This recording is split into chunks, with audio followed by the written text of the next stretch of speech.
Hey, Daddy, this is the man of the champions, Bill Fonzie Alfonso, giving a shout out to Something else. something else, Daddy. This is Nicole Matano, Great Warrior Wolf, and you are listening to Something Else. I'm Tony Cini, and you're listening to Something Else. Hey everybody, it's Rich Palladino, the voice of New England, and you are listening to Something Else with Arya.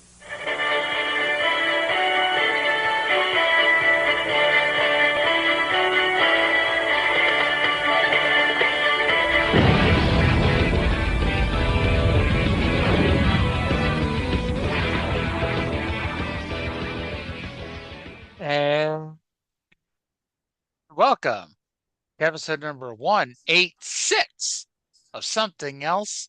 My name is Arya. Feast your heroes in this week's episode as we take a look at NWA Total Nonstop Action from April 23rd, 2003. Joining me, as always, today is the Ron the Truth Killings to my Conan. It's Cindy. Cindy, how the hell are you today? I'm doing great. How are you after that incredible WrestleMania weekend? Oh man, I'm shocked I'm back already, man. It's like, actually, my plane doesn't leave until tonight. It leaves tonight, Thursday morning, technically at 12:45 in the morning. That's why you're recording this from the Las Vegas airport. Well, no, I'm recording it from in my palatial palace that I'm staying at in Las Vegas. Because but yesterday I went to see the Grand Canyon. How was that? It was great. It was beautiful. It was amazing. I've now seen both that and Niagara Falls. There you go. Yes. Ah, man, WrestleMania sure was something. And the weather here in Las Vegas, I mean, after last year where I froze my ass off and I'm probably still stuck to the seats in Philadelphia, I sweat my ass off this year. How do you do that in a dome? Yes. I don't know why we like our favorite sports teams in the Northeast to freeze their fucking ass off, but we need to stop doing that. Just stop. That's not hard-nosed football. All right, are you ready for some football? I mean, the CFL season doesn't start for another month. So are you ready for some total nonstop action? Oh yeah, speaking of TNA, that Sami Callihan Mance Warner barbed wire massacre match last week, that was fucking crazy.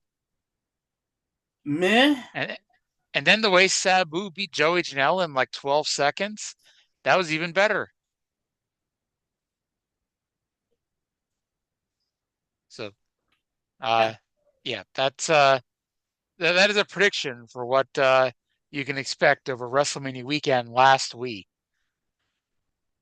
Actually, Trey and I are planning on tomorrow's show to predict what happened at WrestleMania last weekend. In a show that's going to be taped a week and a half ago. We That's decided gonna be fun. Yes, just see how bad prognosticators we are. Not even how bad we are prognosticating. It's doing it after the damn show actually airs, which will just be fun. So it's TNA number 42, April 23, 2003, from Nashville, Tennessee. So this week in the Wrestling Observer newsletter, so last week, if you recall, 70 people bought tickets to the show. Mm-hmm. Good news is this week they're up to like 400. So, yeah. And some of them paid more than $10. There you go. Some paid 15. Yep. Because during the show, we actually got to see the ticket prices for the show. Like Front row is 15. Everything else is like $10. Interesting. So not too bad. No, not at all. I'm texting boyfriend here while doing this. All right. Well, you're texting boyfriend. We'll start up with the show. So the Well, package. before we do that, I do just want to say what the other stuff that was going on this week.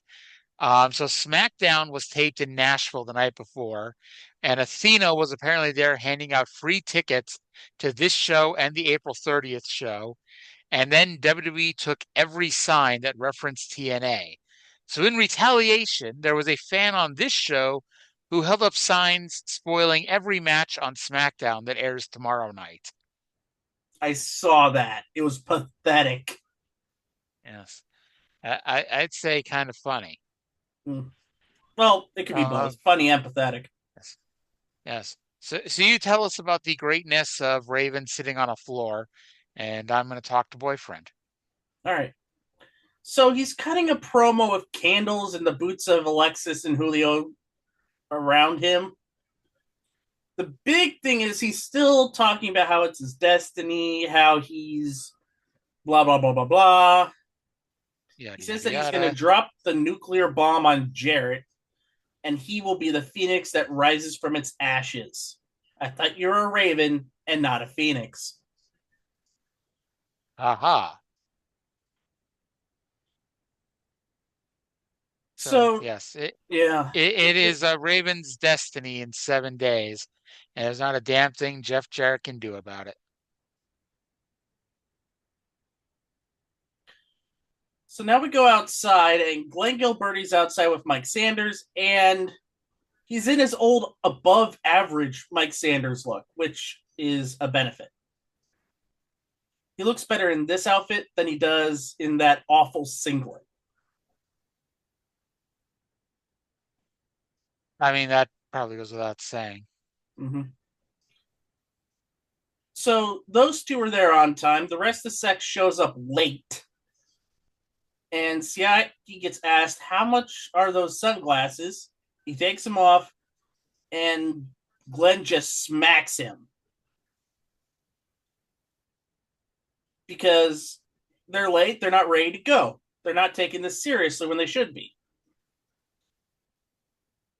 Tells Triple X they're next after Glenn and Sanders match. So they all go to the Sex locker room. Spoiler alert, not all the members of Sex are doing anything tonight. They're not having sex. Well, Sonny Siaki and Desire are, but that goes without saying.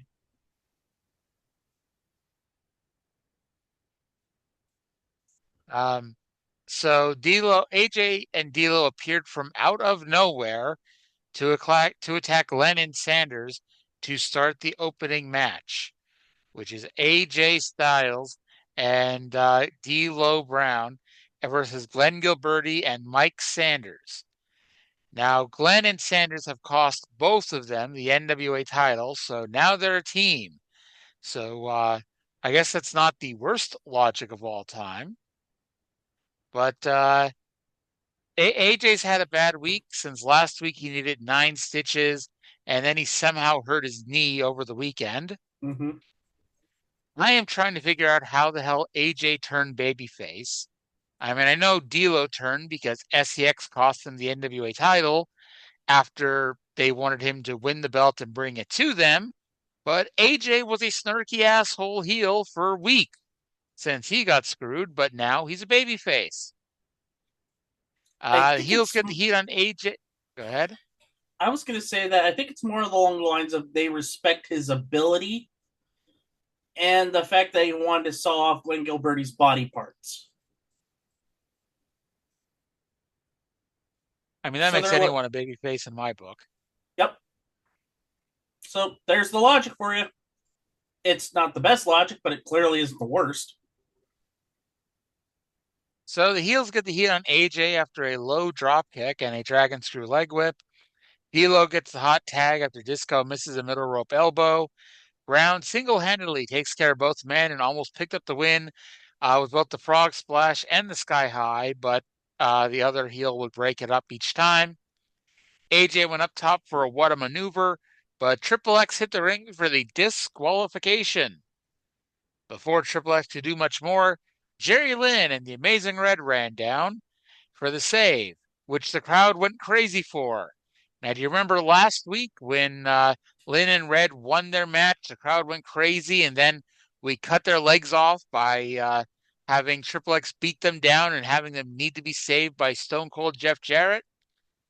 This week, Jerry Lynn and Amazing Red got cut off by David Young and Sonny Siaki, because the heels end up leaving with a 6-on-4 beatdown win here. And again, nobody in this show can just win and lose. 4.5 out of 10. I find it confusing because neither one of the four combatants in this match are working for All Japan or New Japan the next week. Hey, occasionally it happens. Occasionally All Japan isn't running a tour. Yeah. One thing about this match, Tenay mentioned AJ hurting his knee in Lafayette, Louisiana. I looked it up. He did. It was in a no DQ match beating Malice for the AEW title. He won the AEW title last weekend in Lafayette, Louisiana. AAW. Say that was going to take a level of skill I didn't even think AJ Styles was capable of. AJ would hold that belt until losing it to Elix Skipper later in the year, and then the company folded shortly afterwards. I gave it a 5, which I thought it was a decent match. I mean, at least Sanders is trying, which is good for Mike Sanders. That's not saying, Sanders can try all he wants. It doesn't necessarily mean he's any good. Yeah. So to the back, where Goldilocks is interviewing Jeff Jarrett about his match with Raven. Jarrett gets to make a bingo hall reference because, yay. Eric Watts walks up wearing a Brian Urlacher jersey, asking what happened to peace, love, and understanding. Watts said Raven was a lunatic, so he brought a straitjacket to put on Raven. Jarrett just said that getting killed would be the best thing for Eric Watts. Yep. By the way, I love the swipe at the bingo hall when a good chunk of your roster came from that bingo hall, and that bingo hall drew more money in 1 year than they at TNA ever did at the fairgrounds. More money than TNA may have ever drawn, period. Well, they're drawing money now, so. It only took them 23 years. Progress, at least. So, after a rundown of tonight's events, we go to the back, where Chris Harris has been laid out and may not be in any shape to have a number one contenders match with Triple X. And so that brings us to our next match, Triple X versus America's Most Wanted in a number one contenders match. Elix Skipper took the mic beforehand and said that there will be no match tonight.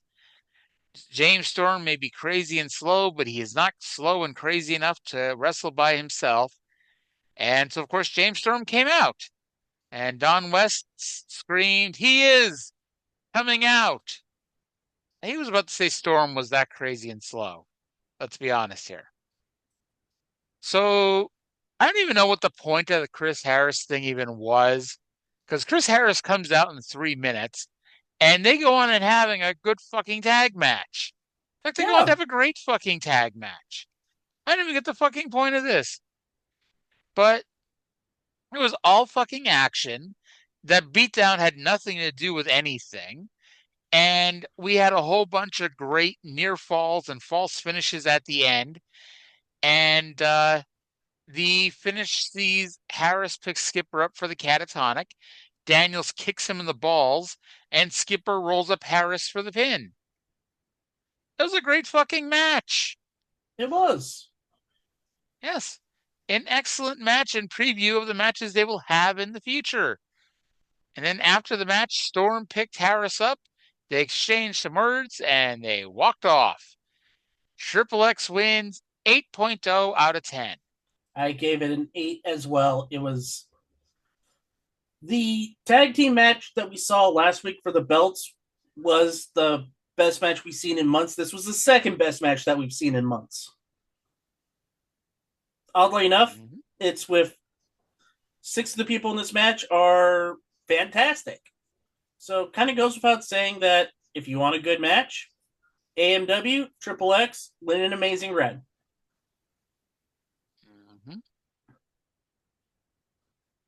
Oh, Lord. And who would have thought when you put good wrestlers in the ring, you have good matches? Go figure.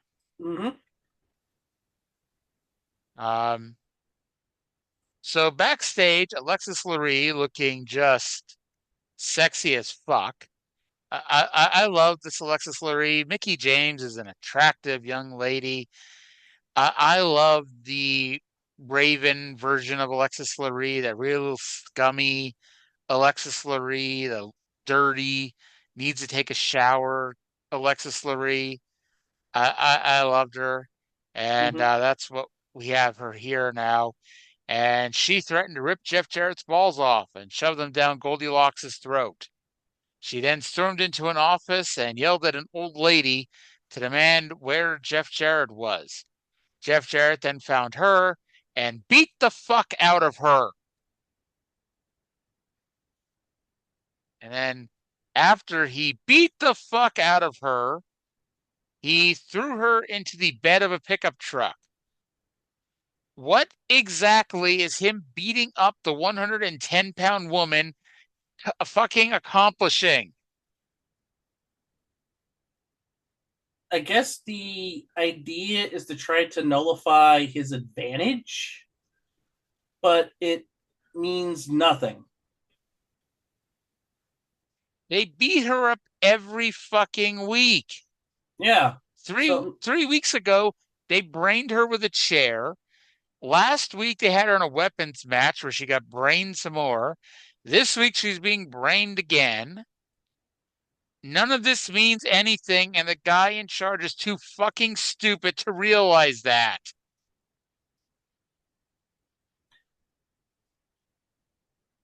I don't know what's going on in his brain. I don't fucking know at this point. I have no fucking idea.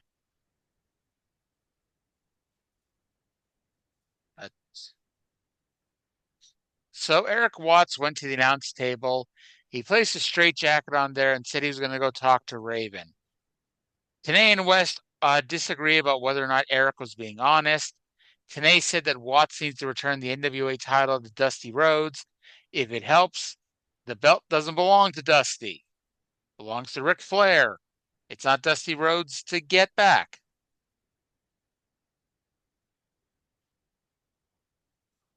This is the dumbest fucking angle. Yeah. Although I haven't seen the next couple of shows, I think the angle's been dropped. Yippee. Because David's gone, Brian Lawler's soon to depart again.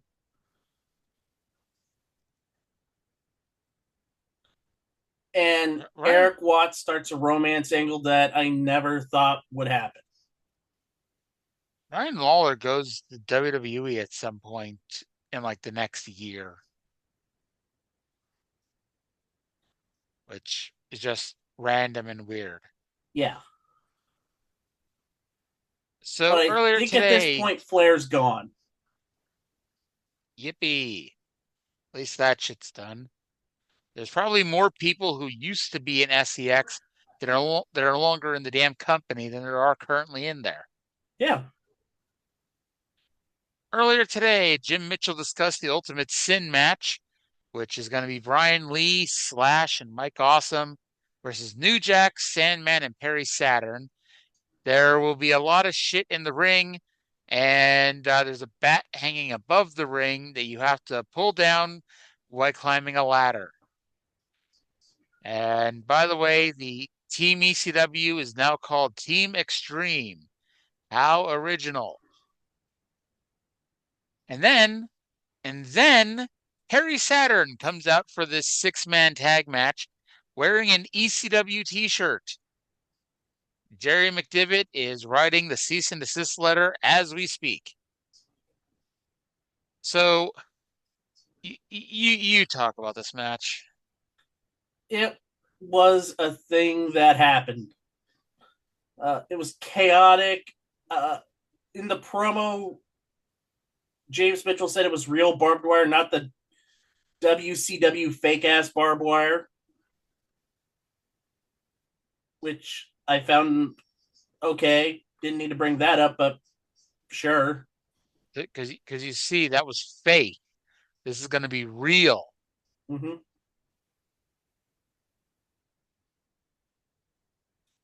And then he made the joke about, well, Sandman, you and your wife were talking about having you get a vasectomy anyway, so this will save you a few bucks.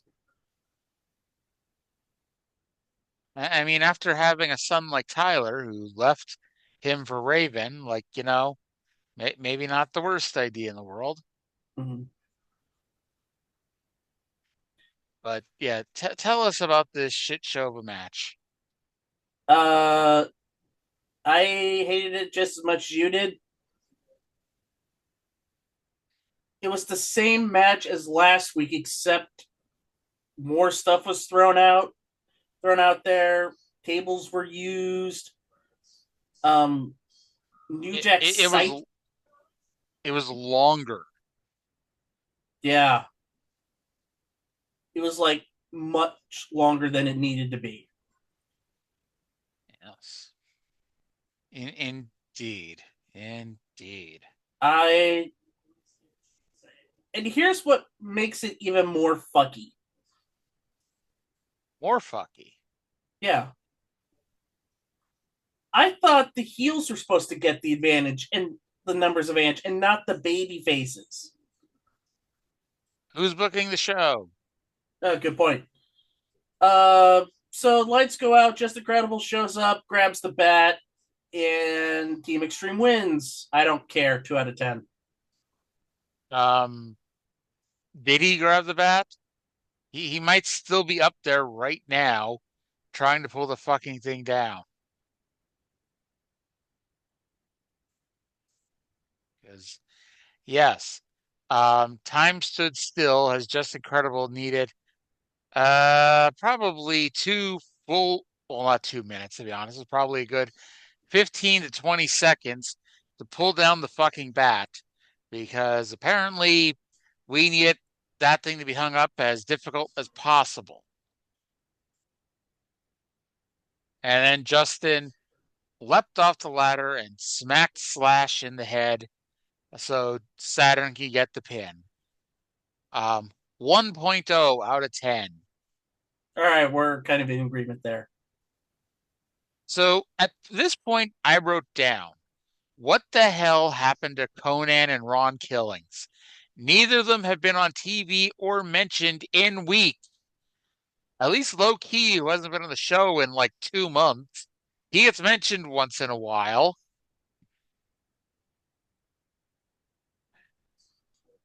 So a video package for Kid Cash and Trinity airs, and an angry Mike Tenay calls out Kid Cash. Tenay sternly mentions how gutless Kid Cash was last week. Kid Cash said that was Tenay's opinion, but it's not his opinion nor his fans' opinion. Cash said if it wasn't for him, Trinity wouldn't even be in TNA. She doesn't even have a TNA contract. She has a contract with Kid Cash.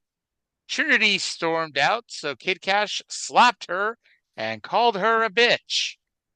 Trinity then slapped Cash. Cash said tonight Trinity would have all her dreams come true and she will wrestle a man, which, despite Kid Cash not specifically saying so, meant that she would wrestle him. And sure enough, that's what we got. The X Division champion Kid Cash versus Trinity. A referee ran down, a bell rang, and Kid Cash then threw a chair right in her fucking face. which was not a disqualification. Cash beat the fuck out of her and then would pick her up before pinning her. I would be a lot more offended if not for the past month that we've seen a women get their asses kicked a dozen times by men, and that we hadn't just seen Jeff Jarrett beat the fuck out of Alexis Laree 3 segments ago. Then Trinity actually kicked out of a move, whipped out of her Karana, and then the match fell apart with a backdrop spot getting screwed up, and a ref bump spot somehow ended up with all three of them falling into each other. The finish saw Mike Sanders and the Harris twins run down. Now, last week, the Harrises beat up Trinity. So, of course, it's Vince Russo. It's a swerve. This week, the Harrises beat up Kid Cash and put Trinity on top of him. The referee wakes up, makes the pin, and Trinity wins. So, yes, in case you weren't convinced that Russo's booking this, not only did the X Division champion get beat, he got beat by a woman. The only shocking part was that Trinity did not win the title here. With that said, the match was going along just fine until the end. 2.5 out of 10. I gave it a 4 out of 10. I'm going to be honest here. I really wish around this time period they tried to make a women's division. I mean, tried. Because you have Trinity, who could be your top babyface. You have Desire, who could be a good heel. You have Alexis Laree, who is a really good heel. And you could just grab a bunch of local women, for like, what, $100 a night? Remember what happened the last time we had women's wrestling on this show?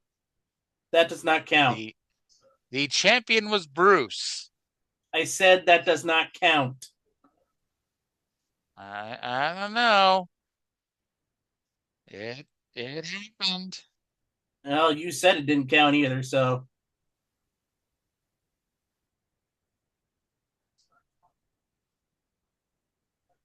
So at that point, Goldilocks is outside the new church locker room where there's a lot of screaming. And then Kid Cash is just leaving the ring as Shark Boy's music plays for him to come out for the next match. Oh, you missed something. Goldilocks is outside the new church locker room. There was fighting. Yep. And then Kid Cash left the ring as Shark Boy's music played. No, because there was fighting. Slash storms out of the locker room with James Mitchell there. And for 3 seconds, you could clearly see Vince Russo. I thought he was home with his kids. It's another swerve, bro. I'm going to call production error on this, but I don't think they've earned that benefit of the doubt. I'll be honest, I don't think I cared enough to notice.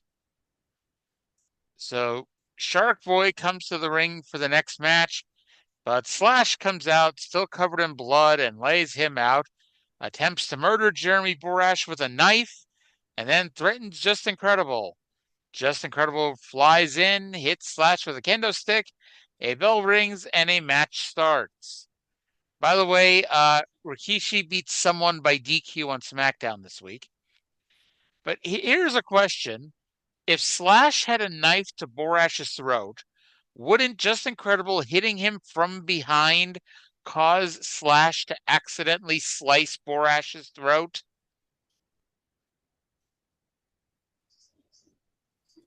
Maybe. It's the best way I could put it.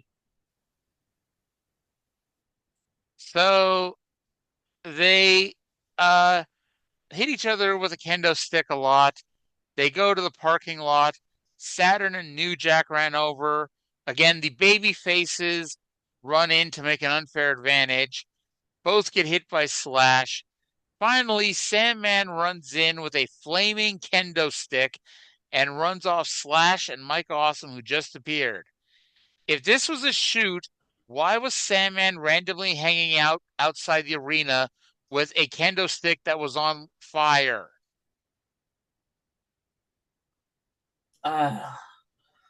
Also, the way he was running, it put out the fire stick. It was like, you know how if you're playing Legend of Zelda or Ocarina of Time, you have the Deku stick on fire and you run too fast, it gets put out. That's We'll what say happened yes. to. That's what happened to this stick. By the way, my boyfriend is listening to our show right now, so I may be single in an hour. She's actually listening to the Smoky Mountain show, so we'll see how that goes. Or he's listening to the Smoky Mountain show. Wow, I fucked up my own boyfriend's pronouns.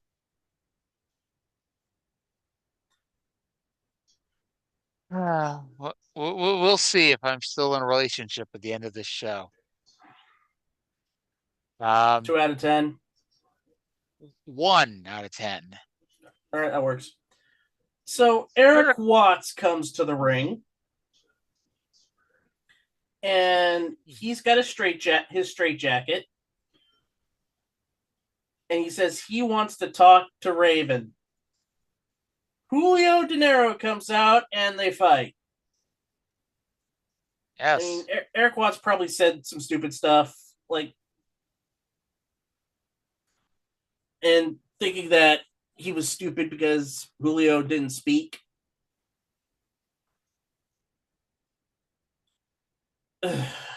Alexis Laree comes out. She low blows Eric. Both of them beat on Eric Watts until Stone Cold Jeff Jarrett comes out and puts both of them through a table. Fuck off.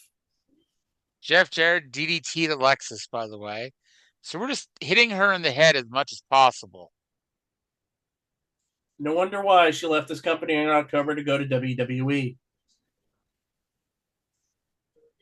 So why do we need Alexis to have her ass kicked multiple times in one show? Is she fucking Superman? Like, Jesus Christ. Like, Jeff Jarrett is the 230-pound world champion. He is beating up the 110-pound woman who keeps coming back. Alexis Laree is the top babyface in this fucking company. You know, she's fucking unstoppable. Like, why not have her and Trinity as a tag team and they could beat Red and Lynn for the tag titles? Hey, Trinity's a future ECW superstar. For all of 2 months. Yes. An earlier question was answered as Conan comes out to do commentary on the following match.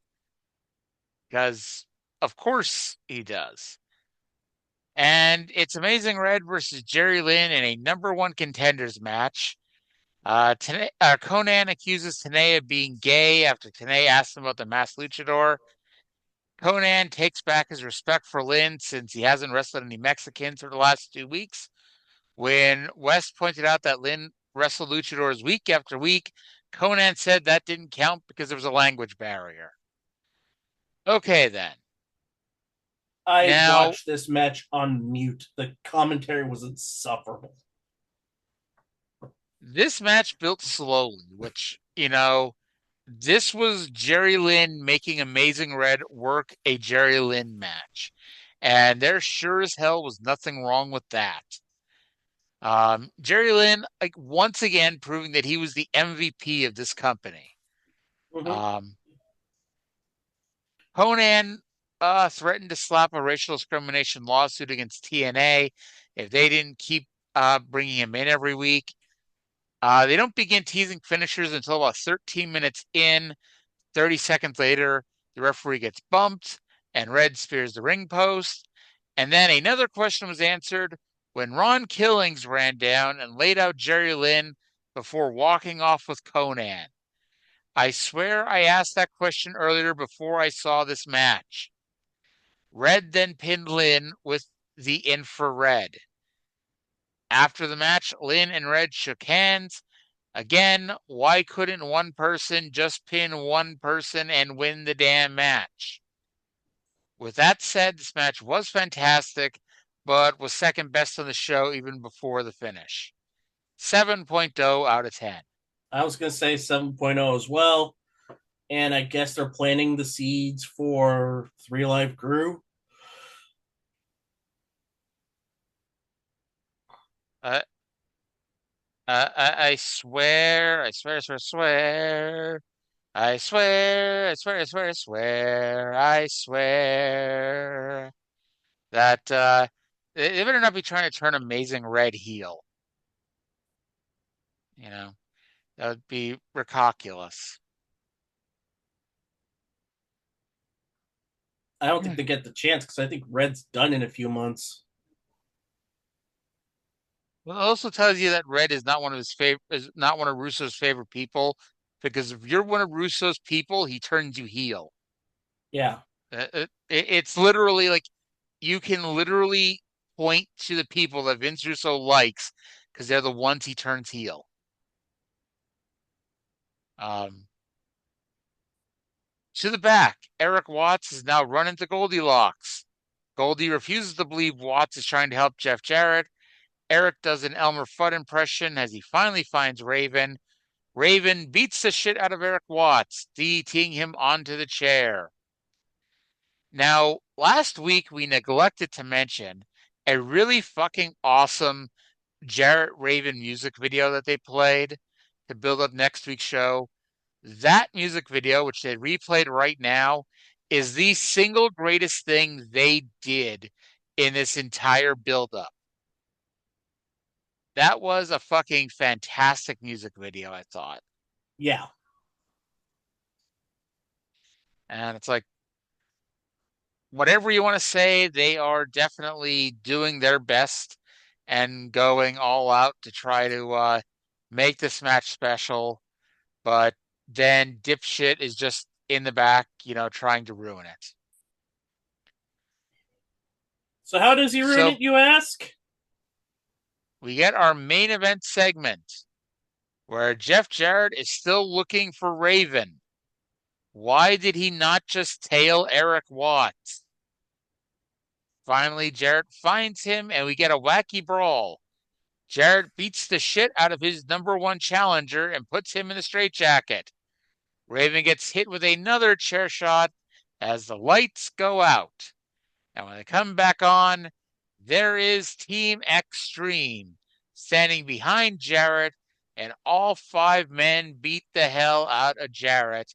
And Raven and Saturn, and they were all gathered together, standing over the fallen champion.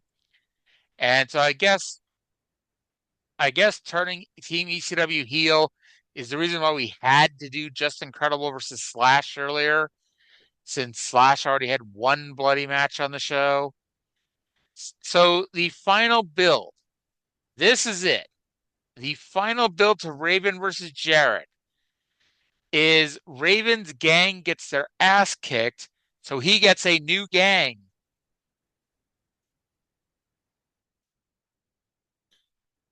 I am at a loss for words. However, out of this group, one person in this group makes sense. Saturn. Because he's teamed up with Raven before.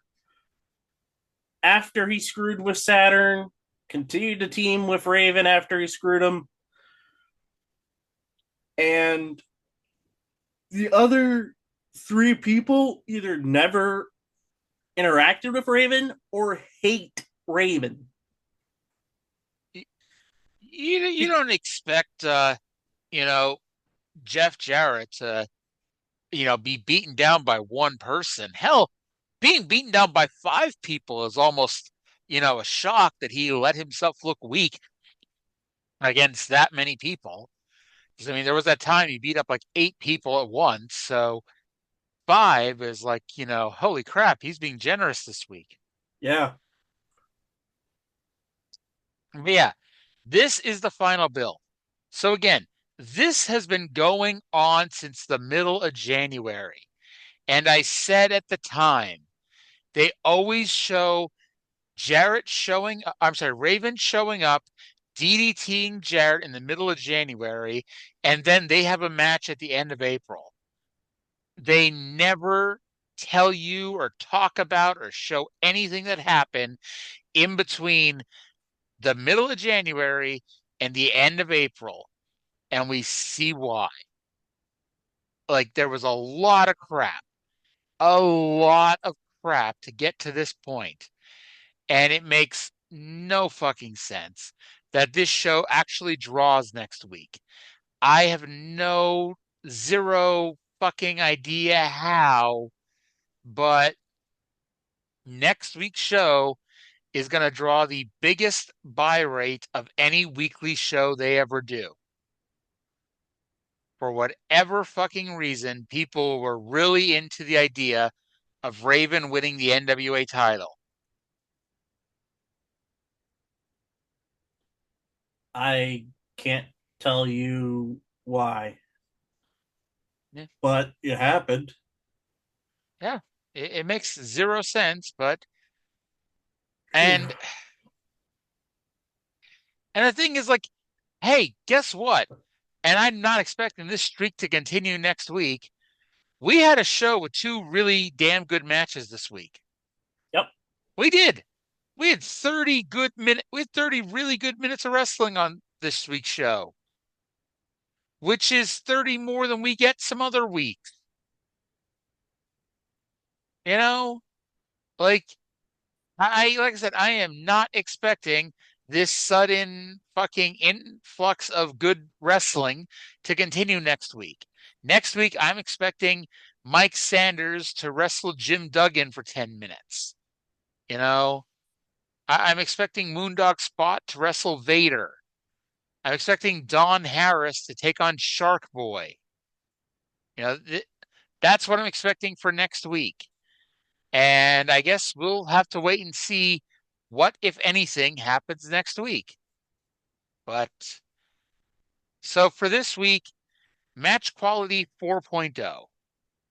Overall enjoyment, like I said, we had two great matches on one show. And even with all that other bullshit dragging this show down, I still had to give overall enjoyment a 6.0 out of 10. And then future build. I have to unfortunately be fair. I thought this was a shit build to this world title match between Jarrett and Raven. I still have no earthly idea how this show draws, but it does. The fact is, this match draws next week, and I can't argue with that. And so, future build 7.5 out of 10. Because I can't, do whatever here. Mm-hmm. And that gives us a weirdly high overall rating of a 5.83. Is this the highest score that we gave a show? Maybe that show that had 3 AJ Styles versus Jerry Lynn matches may have been higher. But yeah, it's just insane that it takes this long for us to figure out that, hey, good wrestling is good. And people want to watch more good wrestling.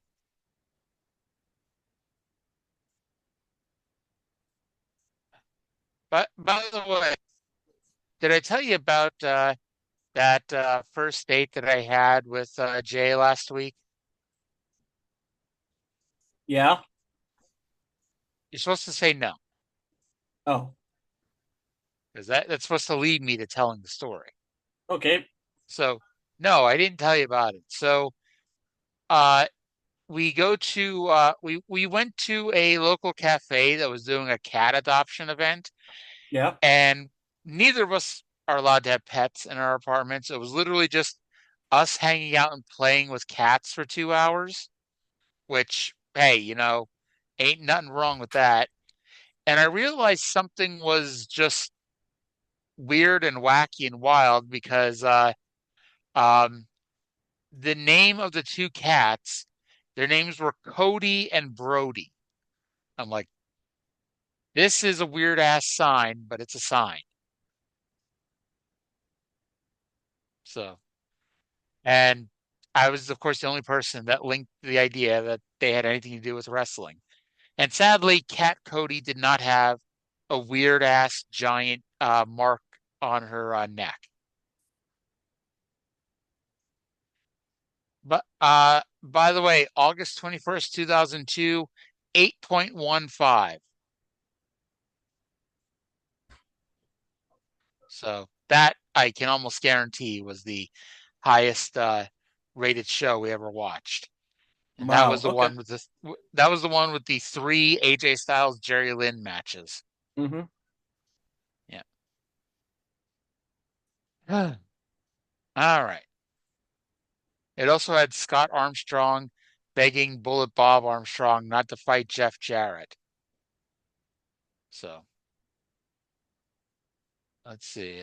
Was there any and even better, there was no Miss TNA Bruce. I think that's why we love the show so much. More than likely.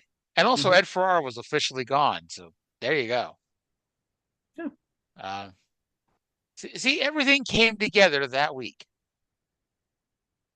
But so that's gonna do it for this show. And fourth show I've done in the last 24 hours is a shoot. And I got two more to go before I can leave for Vegas. I got to do this week's Mid-South World Class show and tomorrow's Smoky Mountain show. So that Smoky Mountain show should be fun because, like, A, it's the sixth show I've done in 4 days, and B, we're going to be previewing WrestleMania 4 days after the fact. But that's going to do it for this week's show anyway. Before we finishing this up, anything you want to tell the fine listening audience? I'm ready for bed. Good night. It's like 7 o'clock over there. I'm still tired. Well, go to bed. Talk to you later. See y'all next week.